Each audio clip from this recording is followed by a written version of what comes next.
Welcome back to city news. వేసవిలో అపరాలు సాగు చేసినట్లయితే భూమి సారం వృద్ధి చెందుతుందని మండల వ్యవసాయ అధికారి ప్రేమ్ సాగర్ తెలిపారు. మేలో పచ్చరొట్ట విత్తనాలు రాయితీపై సరఫరా చేస్తామని తెలిపారు. మినుములు, పెసర కొనుగోలు ప్రభుత్వం ద్వారా చేయదలుచుకున్నచో స్థానిక రైతు సేవా కేంద్రాల దగ్గర పేర్లు రిజిస్ట్రేషన్ చేయించుకోవాల్సిందిగా తెలిపారు. వేసవిలో మనము జనుమ, జీలుగా, పిల్లి పెసర, పచ్చరొట్ట విత్తనాలను 50% రాయితీపై సరఫరా చేస్తాము. కాబట్టి మీరు ఎవరెవరికి కావాలో వారు మా రైతు సేవా కేంద్రం సిబ్బందికి కానీ చెప్తే మేము 50% రాయితీపై మే మొదటి వారంలో కానీ రెండో వారంలో కానీ వచ్చేదానికి గట్టిగా ప్రయత్నిస్తాము. కాబట్టి ఎందుకంటే భూసారం ఏమీ లేదు, అచ్చంగా ఎరువులు, రసాయనిక ఎరువులు, పురుగు మందులు పిచికారీ చేసి మనం పండిస్తున్నాం. అందరూ కౌలు రైతులు అయిపోయినారు. కాబట్టి ఆ భూమిని పట్టించుకునే నాదుడు లేకుండా పోయారు. కాబట్టి ఖచ్చితంగా పచ్చరొట్ట విత్తనాలు వేసి దాన్ని సాగు చేసి దాన్ని దమ్ము చేస్తే మనకు భూమి సారం వృద్ధి చెందుతుంది. బుడిపలు, రైజోబియం బుడిపలు ఉంటాయి పిల్లిబెసల్లో కానీ జనుములో కానీ, అవి నత్రజని స్థావరాలుగా ఉంచుతాయి. కాబట్టి మీరు పచ్చరొట్ట విత్తనాలను వేసుకొని భూసారాన్ని పెంపొందించుకోవాల్సిందిగా రైతు సోదరులను కోరుకుంటున్నాం. దానికి కావలసిన విత్తనములను రైతు సేవా కేంద్రాల ద్వారా ఎంతెంత కావాలో చెప్తే మేము సరఫరా చేసేందుకు సిద్ధమవుతున్నాం. ఈ ఎండాకాలం సెలవులో కూడా అపరాలు మామూలుగా పంట కోసం కాకుండా మినుము కానీ పెసరు కానీ విత్తనాలు చల్లేసేసి మళ్ళీ దుక్కి చేస్తే భూమి కొంచెం శాంతిస్తుంది. ఎందుకంటే ఇంతకు ముందుగానే చెప్పినాను, భూసారం వృద్ధి లేదు కాబట్టి, భూసారం లేదు కాబట్టి, పశువులు లేవు కాబట్టి ఈ పచ్చరొట్ట విత్తనాల ద్వారా, అపరాల ద్వారా మనం భూసారం వృద్ధి చెందించుకోవాలి. ఫార్మర్ రిజిస్ట్రీ అనే ప్రక్రియ, 13 నెంబర్లు వచ్చే రిజిస్ట్రీ ప్రక్రియ ఎవరెవరైతే చేసుకోలేదో ఫార్మర్ రిజిస్ట్రేషన్, వారు వెంటనే మీ రైతు సేవా కేంద్రాలకు ఓనర్స్ ఎవరైతే పొలం ఉన్నారో వాళ్ళు రిజిస్ట్రేషన్ చేసుకోవాల్సిందిగా కోరుతున్నాం. విద్యార్థులలో పోటీతత్వం, పట్టుదల పెంచేందుకు గ్రాడ్యుయేషన్ డేలు దోహదపడతాయని two town CI Ramul Nayak తెలిపారు. బుధవారం స్థానిక గంగానమ్మపేటలోని నారాయణ పాఠశాలలో జరిగిన గ్రాడ్యుయేషన్ డే వేడుకలకు ఆయన విశిష్ట అతిథిగా పాల్గొని విద్యార్థులను ఉద్దేశించి ప్రసంగించారు. విద్యార్థులలో ఇప్పటి నుండే పోటీతత్వం, పట్టుదల సాధించాలనే తపన ఇలాంటి గ్రాడ్యుయేషన్ డేలు నిర్వహించడం ద్వారా తెలియచేయవచ్చునని, తద్వారా చదువుతో పాటు మంచి భవిష్యత్తుకు తోడ్పడుతుందని వివరించారు. ముఖ్య అతిథి జీడీఎం శ్రీనివాస్ రెడ్డి మాట్లాడుతూ విద్యార్థులందరూ జీవితంలో యూనివర్సిటీస్లో పోస్ట్ గ్రాడ్యుయేషన్ అనంతరం ఇలాంటి వేషధారణలతో పట్టాలు, మెడల్స్ అందుకుంటారని, నారాయణలో మాత్రం ఈ కిడ్స్ ఈ ఛాంప్స్లలో కూడా తమ ప్రతిభా పాఠవాలు ప్రదర్శించి పట్టాలు పొందుతారని తెలిపారు. ఈ గ్రాడ్యుయేషన్ ఫంక్షన్లో ఫస్ట్ స్టేజ్ వచ్చేసి మన ఎడ్యుకేషన్లో ప్రైమరీ ఎడ్యుకేషన్ అంటే 5th క్లాస్ వరకు. ఇప్పుడు మీరు 5th దాటి ఇప్పుడు 6th ఎంటర్ అవుతున్నారు కదా. ఎస్తాను నా వాస్తవంగా నేను వచ్చినప్పుడు చూస్తుంటే మీలో బుడ్డి బుడ్డి ఇంజనీర్స్, బుడ్డి బుడ్డి డాక్టర్స్, బుడ్డి బుడ్డి ప్రొఫెసర్లా కనిపించారు. అంటే యూనిఫామ్ బాగుంది, అంటే గ్రాడ్యుయేషన్ యూనిఫామ్. ఓకే, మన లైఫ్లో ఈ ఎడ్యుకేషన్ అనేది కామన్, అందరికీ ఒకటే ఎడ్యుకేషన్ ఉంటుంది, అందరికీ ఒకరే టీచర్స్ ఉంటారు. కానీ కొంతమంది బాగా చదువుతారు, కొంతమంది బ్యాక్ బెంచ్లో బ్యాక్ ఉంటారు అన్నమాట. ఓన్లీ డిఫరెన్స్ ఏంటి ఐడియా తెలుసా మీకు? డిఫరెన్స్ ఏంటి? ఇప్పుడు మన సార్ చెప్పినట్టు భగవంతుడు అందరికీ సేమ్ పార్ట్స్, బ్రెయిన్ సేమ్, చేతులు, కాళ్ళు అన్నీ ఈక్వల్గా ఉంటాయి. కానీ ఒకళ్ళు డెవలప్ అవుతారు, ఒకళ్ళు బ్యాక్ పడిపోతారు. బికాజ్ ఆఫ్ దేనివల్ల? ఐడియా దేనివల్ల అనేది కేవలము ప్రాక్టీస్ అండ్ థాట్స్. మనము ఏ వర్క్ అయినా సరే చెప్తారు కదా, ప్రాక్టీస్ మేక్స్ మ్యాన్ పర్ఫెక్ట్ అని.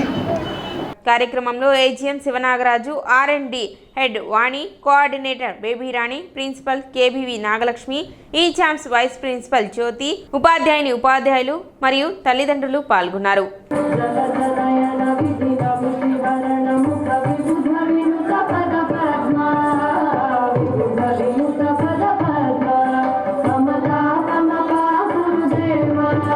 సో అందరికీ కూడా గ్రాడ్యుయేషన్ డే శుభాకాంక్షలు. దేనికంటే ఈరోజు పిల్లల లైఫ్లో డెఫినెట్గా ఇది ఒక మెమరబుల్ డే అండి. ఇది ఒక మర్చిపోలేనటువంటి రోజు. దేనికంటే మనలో చాలామంది గ్రాడ్యుయేట్స్ ఉంటారు, పోస్ట్ గ్రాడ్యుయేట్స్ ఉంటారు.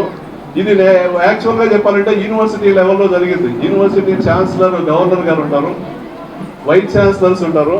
వాళ్ళ సమక్షంలో కాన్వకేషన్ డే సెలబ్రేట్ చేస్తూ ఉంటారు. ఆ అవకాశం మనలో కొంతమందికి వచ్చి ఉండొచ్చు, రాకపోయి ఉండొచ్చు కూడా. ఐఐటీస్లో చేస్తారు, మెడికల్ కాలేజెస్లో కూడా చేస్తారు. కాకపోతే ఇప్పుడు పిల్లలు already 8 years education already complete చేశారు. ఫస్ట్ క్లాస్కి వచ్చే ముందు 3 years కోర్స్ కంప్లీట్ చేశారు, nursery, PP1, PP2. So first class నుంచి 5th క్లాస్ 5 సంవత్సరాల కోర్స్ కంప్లీట్ చేశారు. 5 సంవత్సరాల కోర్స్ కంప్లీట్ చేశారు. సో 8 సంవత్సరాల కోర్స్ కంప్లీట్ చేసి నెక్స్ట్ తర్వాత సెకండరీ ఎడ్యుకేషన్కి వెళ్ళబోతా ఉన్నారు. 6th క్లాస్కి రేపు ప్రమోట్ కాబోతా ఉన్నారు. To my dear students, I want each of you to know how proud we are of you. You came into school as tiny tots, holding your parents' hands, unsure of what school you would be like. And today, you stand tall, confident and full of dreams. You have not only learnt math and science, but also how to be kind, how to be curious and how to never give up. Kids, you learned it to never give up or not? Have you learned it to never give up? Yes or no? Any task you can do it, right? You can do any task, right? Yes or no? So స్థానిక మారిస్పేటలోని ఎరువుల కట్ల బజారులో మజ్జిగ పంపిణీ నిర్వహించారు. Shri Durga Bhavani DD Swathi salon వద్ద తాడికొండ దుర్గా ప్రసాద్ 6వ వర్ధంతి సందర్భంగా సుమారు 1000 మందికి మజ్జిగ పంపిణీ చేశారు. కార్యక్రమానికి పట్టణ నాయ బ్రాహ్మణ సంఘం నాయకులు మరియు జిల్లా గౌరవ అధ్యక్షులు తుళ్లూరు శ్రీనివాసరావు ముఖ్య అతిథిగా హాజరై మజ్జిగ పంపిణీ చేశారు. కార్యక్రమంలో కొడాలి సుబ్రహ్మణ్యం, చందలపాటి నాని, గండికోట రాజా రమేష్, కొడాలి మాణిక్యారావు, పిన్నెలకొండ సుబ్బు తదితరులు పాల్గొన్నారు.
తాడివలస దుర్గాప్రసాద్ గారు ప్రజల దాహార్తి తీర్చడానికి ఇక్కడ చలివేంద్రం ఏర్పాటు చేయటం చాలా సద్భావంతో వారు చేసిన పనిని మనమంతా అభినందించాలి.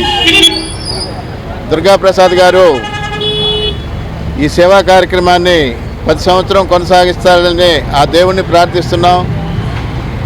మరియు దుర్గాప్రసాద్ గారు మేము లాడ్జి దగ్గర చలివేంద్రం నిర్వహించినంతకాలం మాకు పూర్తి సహాయ సహకారాలు అందించారు. అదే స్ఫూర్తితో ఈరోజు వారి యొక్క సొంత కొట్టు అయినటువంటి ఎయిర్ సెలూన్ దగ్గర ఇప్పుడు ఈ యొక్క చలివేంద్రాన్ని ప్రారంభించడం మాకు మా కుటుంబానికి చాలా సంతోషంగా ఉన్నది. దుర్గాప్రసాద్ గారు మా నుంచి చాలా దూరం అయిపోయిన రోజు కావున ఈరోజు ఆయన్ని స్మరించుకుంటూ ప్రజలకు మజ్జిగ పంపిణీ కార్యక్రమం చేపట్టడం జరిగింది. ప్రతి సంవత్సరం ఇలాగే కంటిన్యూ చేస్తామని, ప్రతి సంవత్సరం ఆయనని గుర్తు చేసుకుంటూ ఇలాంటి సేవా కార్యక్రమాలు చేసుకుంటామని చెప్పి ప్రజలకి ఈ 5వ సంవత్సరం నుంచి కంటిన్యూ చేసుకుంటామని, అంతకుముందు అలాగే లాక్డౌన్ టైంలో ఆయన పేరు మీద కూడా ఇలాగే సేవా కార్యక్రమాలు చేశాము.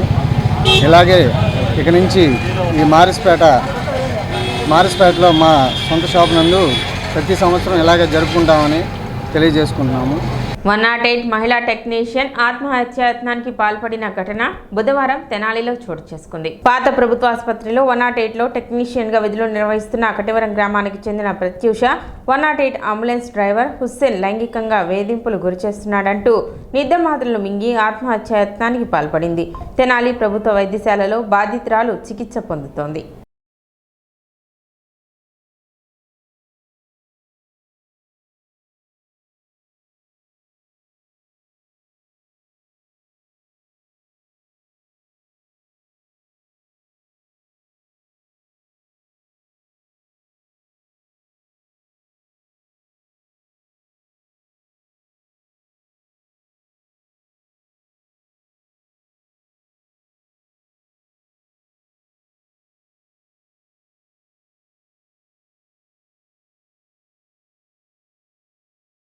రెండు సంవత్సరాలు నా డేట్లో చేస్తున్నానండి. అయితే తిప్పుతుంటే కొన్ని రోజులుగా కొల్లిపారలో చేస్తున్నా. ఆ అమ్మాయి కావాలి, ఆ అమ్మాయితో నేను డ్యూటీ చేస్తాను పిలిపించాలని వాళ్ళతో వీళ్ళతో వైరస్లతో మాట్లాడి నన్ను మళ్ళీ లొకేషన్కి పిలిపించారని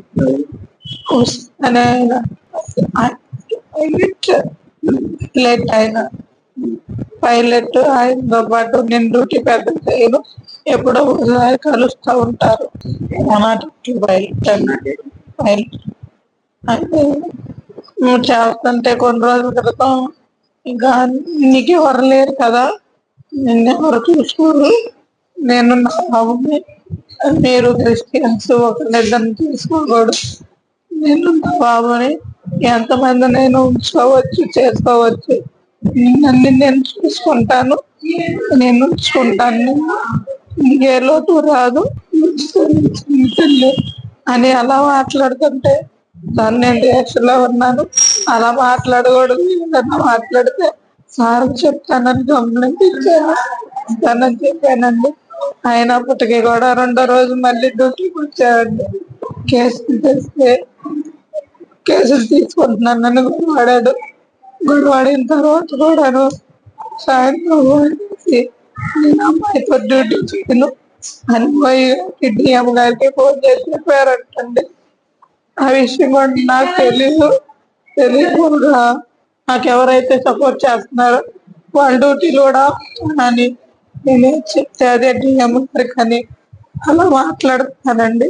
హుస్సేన్ గారే నేను అదే డిఎం గారికి, డిఎం గారు అందరు లొకేషన్ మారుస్తారు, అందరూ అంతను తెలుస్తామని మాట్లాడుతున్నారండి. మాట్లాడుతుంటే ఇంకా అందరూ ఉద్యోగాలు పోతాయేమో నా వల్ల అని డిఎం గారికి కాల్ చేసి, సార్ ఇలా జరిగింది సార్, నా వల్ల అందరూ ఇబ్బంది పడుతున్నారు, నేను చాలా ఇబ్బంది పడుతున్నాను, నా వల్ల కావట్లేదు సార్ అంటే, అంత ఇబ్బంది పడుతూ డ్యూటీ చేయవలసిన అవసరం లేదు మేడం, లెటర్ రాయండి నేను యాక్షన్ తీసుకుంటానని అన్నారు సార్. నాగదీప్ గారు అన్నారని నేను లెటర్ రాసి ప్రూఫ్లు కూడా పంపించాను సార్, వీడియోలు ఫోటోలు అన్ని పంపించాను సార్. అయినా కూడా ఎలాంటి యాక్షన్ తీసుకోలేదు సార్. మొన్న సాయంత్రం వీళ్ళందరూ కలిసి యూనియన్ నాయకులందరూ కలిసి వెళ్ళి మాట్లాడి అమ్మాయిదే తప్పు, చూసి చూడనట్టు వదిలేసేయండి, ఎవరు సపోర్ట్ రారు అమ్మాయికి అని మాట్లాడి మళ్ళీ సేమ్ లొకేషన్ డ్యూటీ వేయించారు సార్. నాది డే డ్యూటీ అయితే నైట్కి మార్చాక సరే నన్ను డ్యూటీకి వచ్చాను సార్. డ్యూటీకి వెళ్తుంటే లైట్లు వేసి హారం కొట్టి నవ్వుకుంటూ వెళ్ళాను సార్. నేను అందరూ ఉద్యోగాలు మార్పిస్తానని తెలుస్తానని నన్నేం చేస్తుందని అని మాట్లాడుతున్నారు సార్. ఆయన డ్యూటీకి వచ్చారు ఏమంటే అందరితో మాట్లాడుతున్నా, అమ్మాయి మంచిది కాదు, అమ్మాయి నన్ను నమ్మంది అందుకనే నేను కాదన్నాను, అందువల్ల ఈ బాధలు ఒప్పుకుంటే కాదు అని నా మీద నిందలేస్తున్నాను సార్. నిన్నంటే మళ్ళీ కాదు సార్, తప్పు చేయకుండా నేనే చేయలేకపోతున్నాను సార్. అందుకని నేను స్లీపింగ్ టాబ్లెట్స్ విన్నాను సార్. సిటీ న్యూస్ ముగించే ముందు ముఖ్యాంశాలు మరోసారి.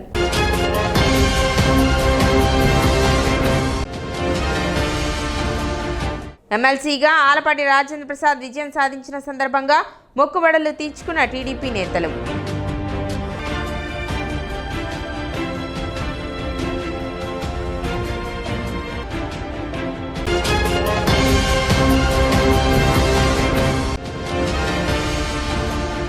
దారి దోపిడీకి పాల్పడిన ఆటో డ్రైవర్ను అరెస్ట్ చేసిన పట్టణ పోలీసులు.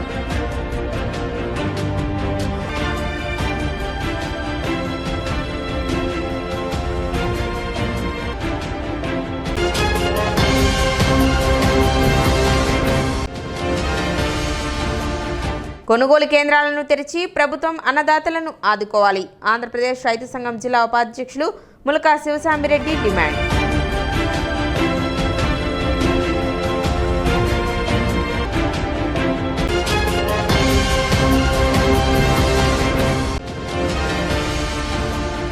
"108 డ్రైవర్ తనను లైంగిక వేధింపులకు గురి చేస్తున్నాడు అంటూ ఆత్మహత్యాయత్నానికి పాల్పడిన మహిళా టెక్నీషియన్.